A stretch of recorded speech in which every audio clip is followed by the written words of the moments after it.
Assalomu alaykum. Bugun kubik tenglama haqida gaplashamiz. Demak, kubik tenglamani shu V teoremasiga o'xshab ildizlar yig'indisini topish, ko'paytmasini topish yoki ikkitalab ildizlar ko'paytmasining yig'indisini topish formulasini isbotini ko'ramiz. Demak, buni isbotlash qanaqa bo'ladi? A ko'paytirilgan x minus x1 x minus x2 x minus x3 teng 0 bo'lsin.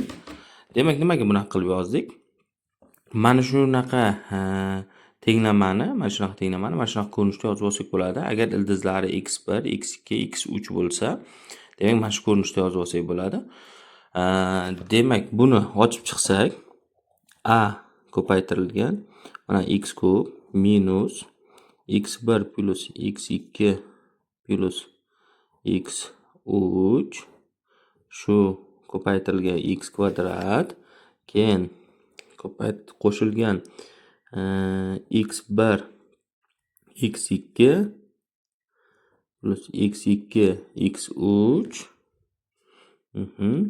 plus x1 ko'paytirilgan x3 ko'paytirilgan x bo'ladi. Keyin ayrilgan x1 ko'paytirilgan x2 ko'paytirilgan x3 teng 0. Buni endi videoda maydalab ochib bermadim, chunki vaqt juda ko'p ketib qoladi. Mana shuni ochib chiqqanlaringizda uchtalik ko'paytmani mana shu shaklga keladi. Demak, hozir chopib qo'yamiz. Endi buni a ga ko'paytirib yorsak, ax kub minus a ko'paytirilgan x1 plus x2 plus x3 ko'paytirilgan x kvadrat. Xo'p, keyin a ko'paytirilgan x1 x2 x2 x3 plus x1 x3 bo'ladi. Ko'paytirilgan x ham bor va ayrilgan a x2 va x3 bo'ladi. Teng 0. Demak, mana shuni birinchi tenglama bilan solishtirsak nima bo'ladi? x1 plus x2 plus x3 ko'paytirilgan minus amiz teng bo'lar ekan b ga. Demak, buni yozamiz. Keyingisi a ko'paytirilgan x1 x2 x2 ko'paytirilgan x3 x1 ko'paytirilgan x3 o'shamiz teng bo'lar ekan s ga. Demak, keyingisi minus a ko'paytirilgan x1 ko'paytirilgan x2 ko'paytirilgan x3 teng bo'lar ekan nimaga? D ga.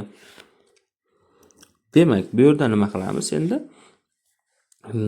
Mana shu yerdan biz topib olamizki, tenglamani ildizlar yig'indisini formulasi minus b taqsim a galigi kelib chiqadi. Mana isbotlandi bu. Endi ikkitalik ko'paytmasini ham yozib qo'yamiz. x3 plus x1 ko'paytirilgan x3 bu mana shu yerdan s taqsim a ligi kelib chiqadi. Endi tenglamani ildizlar ko'paytmasi